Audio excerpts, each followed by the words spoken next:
how you got started in the sport of mixed martial arts. Well, I always, was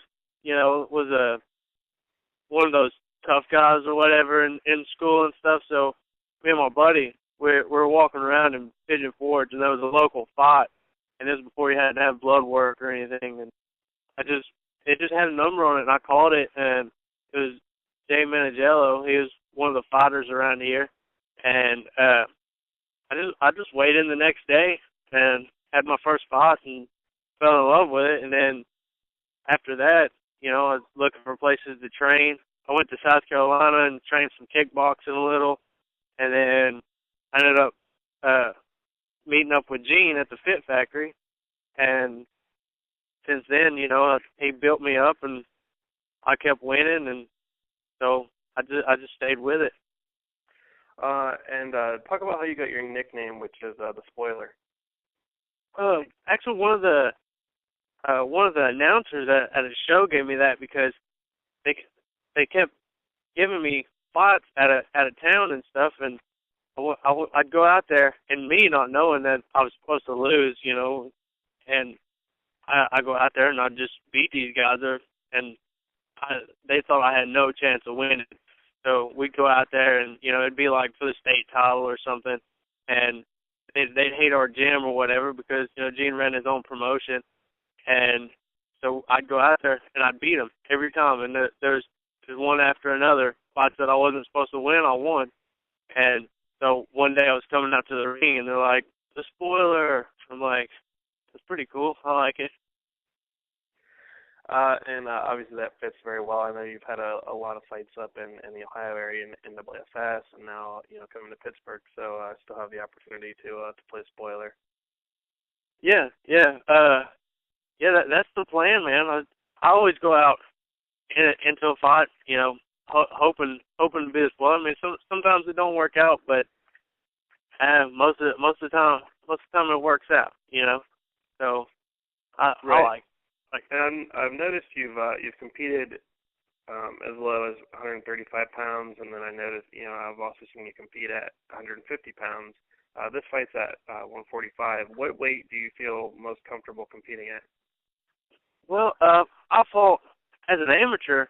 I fought at 145, and I did real well. I was a state champion, and then I was the Southeast Regional champion, and I felt real good there. But I knew as I went pro that there would be, there'd be those bigger guys that are making bigger weight cuts, and I could probably still compete with them, but those wrestlers, I didn't want them to have an advantage, so I just felt like making that extra cut. That way, there will be no guys that are going to be stronger than me.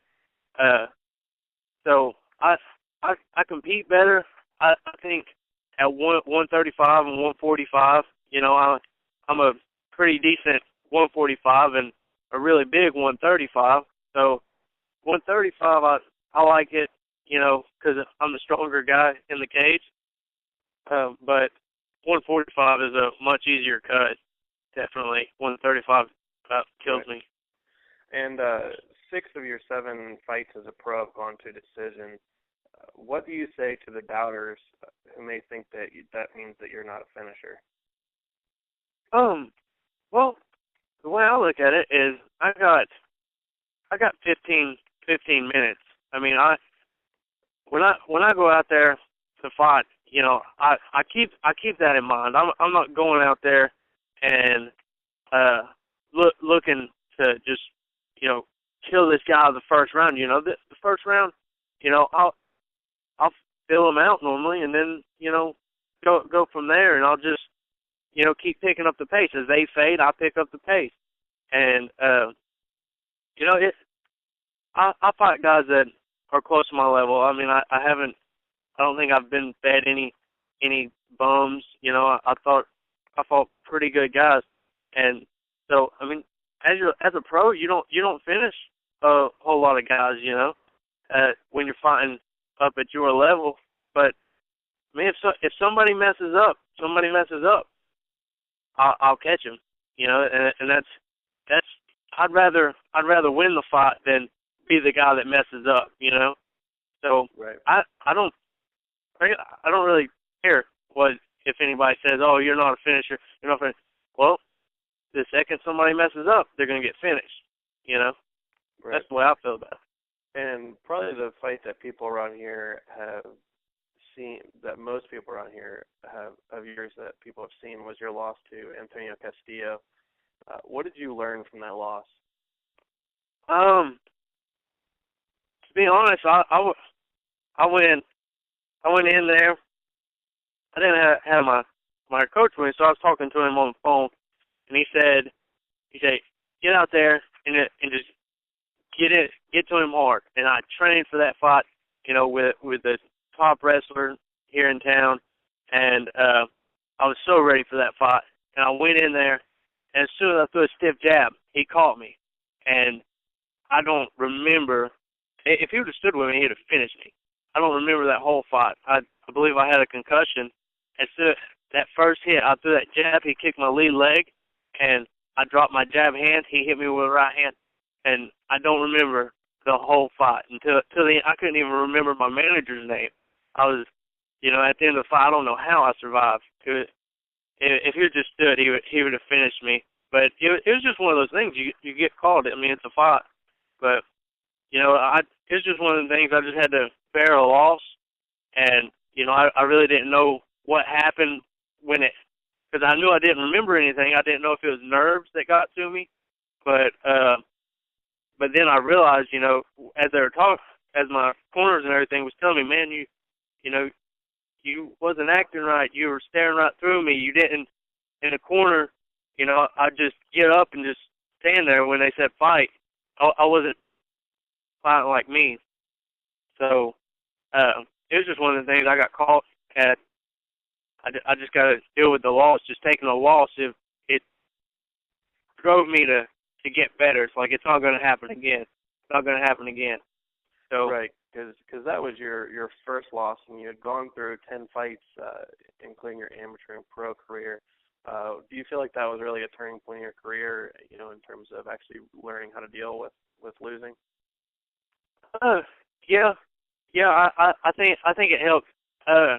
Actually, I believe it relieved a little bit of pressure off of me. You know, it's like, you know, when you're undefeated, it's like, okay, you know, I'm so scared of losing. Each fight you get, you know, more terrified of going into the cage because of that loss. You know, you got to keep that undefeated record. But as soon as I lost, it was just, you know, okay, I'm going to go out there. I'm going to train hard. I'm going to, you know, make sure I don't get caught next time. I'm going to, you know, do whatever I can do to be the best that I can be. And so it was just a little bit of pressure off of me and made me train harder to get the loss, you know, out of there, you know, get it out of my mind. And your opponent for Pinnacle FC is Kama Worthy, who's known as a striker, and finished his last opponent with a knockout in 20 seconds. With that in mind, what's your game plan against him? You know, I'm just gonna go out there and I'm just gonna fight.